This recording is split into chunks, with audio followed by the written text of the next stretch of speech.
Buenas tardes, estimados estudiantes. Les saluda José Vilcaguano Suárez, docente de la asignatura de Biología. Esta semana vamos a trabajar 2 días, lunes y martes, lo que es Biología, con el tema de las leyes de Mendel y descubrimientos que han habido a lo largo del siglo XIX. Como objetivo es determinar los avances en la ciencia, en biología y física y su incidencia en la actualidad. En la ficha pedagógica hay un texto que es muy interesante, ¿no? Es corto, yo le voy a dar lectura. Habla acerca de Gregor Mendel, que fue un monje agustino que publicó sus trabajos, sus experimentos en 1866 en una revista de poca difusión, cuando la biología era una ciencia descriptiva, por lo que sus estudios experimentales no fueron tomados en cuenta. Fue a partir de 1900, es decir, 34 años después de haber publicado su trabajo, se lo tomó en cuenta, y fue por otros científicos que realizaban sus investigaciones y experimentos. Entonces, a raíz de este momento, de 1900, se le dio la relevancia que tenía. Y es por eso que se lo considera como el padre de la genética. Miren, este es el texto que habla, ¿no? ¿Y cuál era su trabajo? El trabajo que él hacía era sobre unas plantas, sobre los guisantes. Y ahí postuló, pues, ¿no? sus 3 leyes. Las 3 leyes de Mendel tratan acerca, el primero, de la uniformidad, principio de la segregación, de la transmisión independiente. De la primera y la segunda hablaremos un poquito para que ustedes tengan en claro de qué se trata, ¿no? Esta ley de la uniformidad trata, vamos un poquito abriendo nuestra mente, ¿no? Trata acerca de unas plantas grandes y plantas pequeñas, altas y enanas. Estas plantas altas son de raza pura, nunca han sido mezcladas con otras plantas.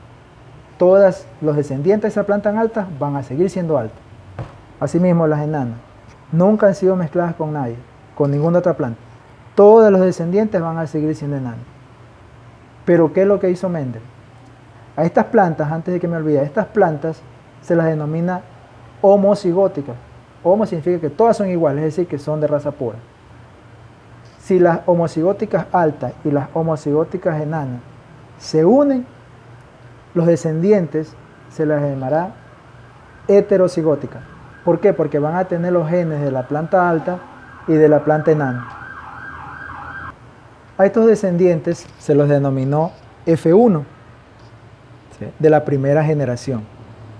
En esta primera generación ya estaba la mezcla, pero ya tenían el gen dominante y el gen recesivo. Ahora, ¿cuál es el dominante?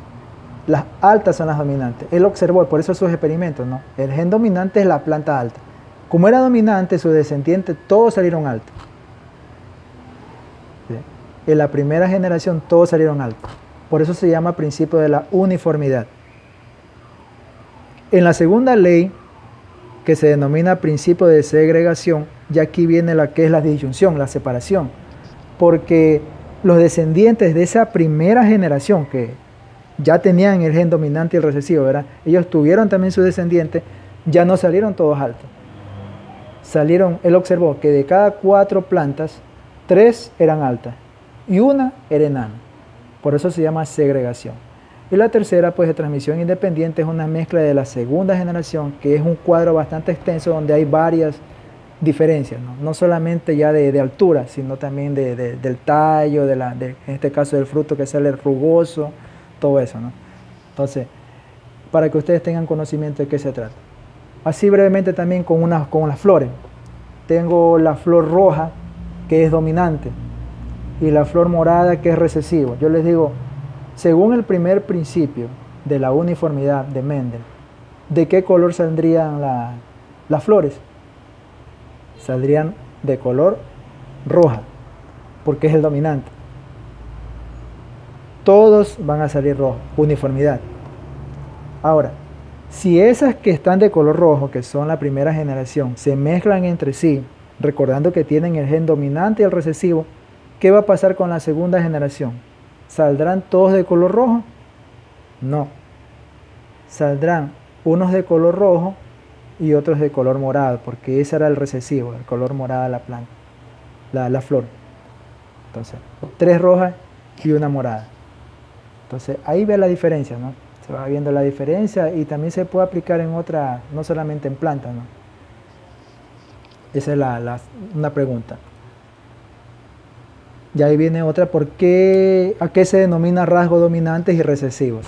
¿Qué otras leyes universales o descubrimientos interesaron a la comunidad científica en el siglo XIX? Ya. En el siglo XIX hay varias, pero yo resalté algunas, ¿no? Que aquí las tengo anotadas y también les pasaré un video. Tenemos la en física de James Maxwell, acerca de la teoría del electromagnetismo y composición de la luz. También en biología, con la evolución de las especies, que fue planteada por el científico que vino a las Galápagos, que fue Charles Darwin. También está lo que es Louis Pasteur, sobre sus estudios de microbiología y enfermedades. Y también sirvió como base para las vacunas contra la difteria y la rabia. Tenemos en química con John Dalton. Él planteó que las moléculas están formadas por átomos. Y esto también sirvió de base para plantear o para proponer, o como resultado, digámoslo así, la primera tabla periódica.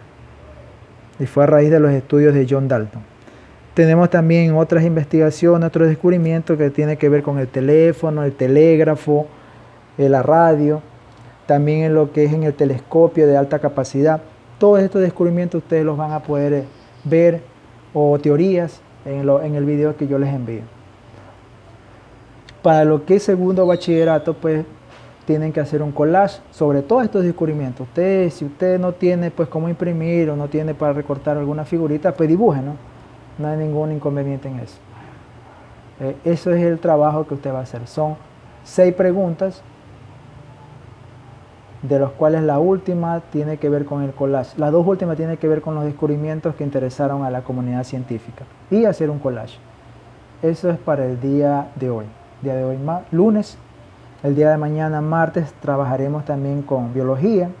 Entonces hará otra actividad así mismo, donde se enviará un audio dando mi explicación sobre el tema, ¿no? Esperando que no tenga ningún inconveniente con lo que acabo de explicar, pues, y si hay alguna pregunta, por favor, en el horario de clase, pues de 1 hasta las 6 de la tarde, pues estaré presto a escucharlos, ¿no? Y si tienen alguna duda, pues yo también enviaré mi audio dando mi explicación. A su tutor les envían y a la vez me la hace llegar a mí, ¿no? Yo les agradezco por ver este video, pues, y que hagan correctamente su trabajo, ¿no? Que tengan buenas tardes y gracias por la atención.